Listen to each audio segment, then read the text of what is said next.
नमस्कार मैत्रिणींनो, आज आपण बेसन पिठाचा वापर न करता हरभऱ्याची डाळ वाटून त्यापासून गावरान पद्धतीनं पिठलं बनवणार आहे, तेही झणझणीत. नक्की बघा आपली रेसिपी.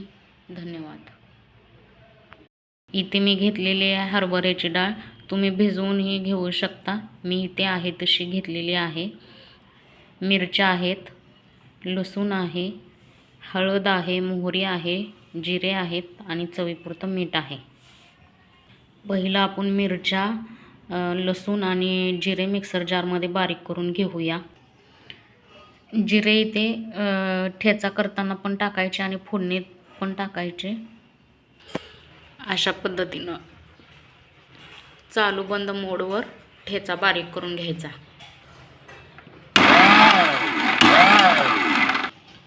आपला ठेचा छान बारीक झालेला आहे.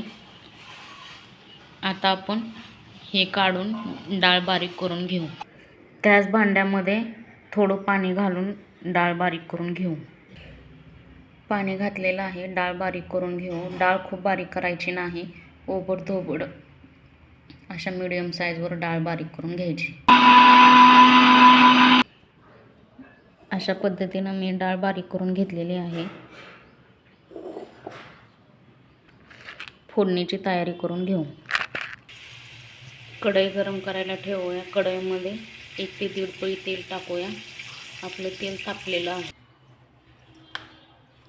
फोडणी घालूया. आपले जिरे छान तडतडले आहेत, मोहरी छान तडतडली आहे. त्यामध्ये आपण ठेचा घालून घेऊ.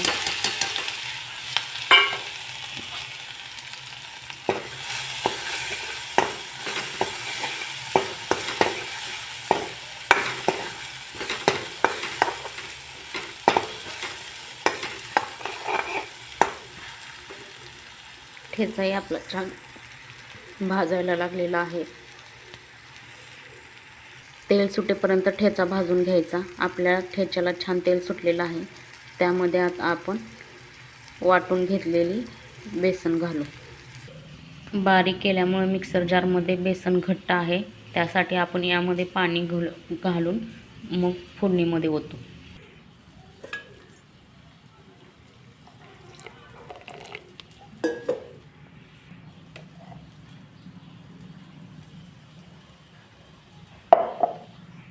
आपली फोडणी छान बसलेली आहे.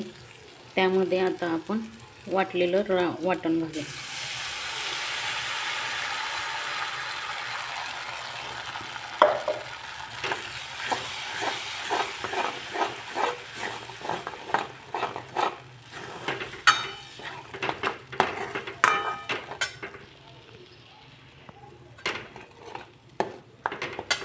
आणि अजून थोडंसं पाणी घालून घेऊ.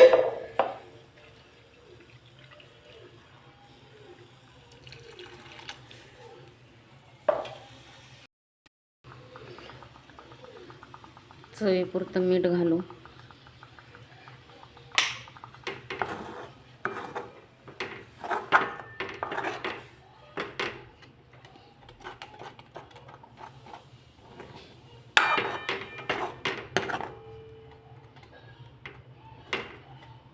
गाठी होत असतील तर गाठी फोडून घ्या.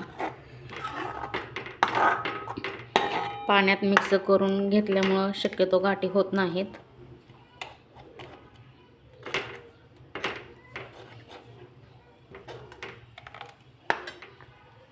आपलं पिठलं छान शिजायला लागलेलं आहे.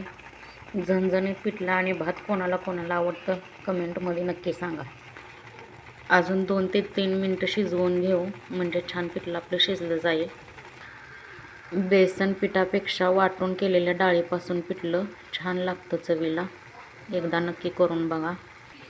पिठलं आपलं छान शिजलेलं आहे. भाताबरोबर सर्व करू. आता या पिठलं भात खायला, गरमागरम पिठलं भात. धन्यवाद. अशाच आपल्या गावरानी रेसिपी बघण्यासाठी आपल्या चॅनलला रॉयल जोडी अँड सरिता ब्लॉगला लाईक करा आणि सबस्क्राईब करा.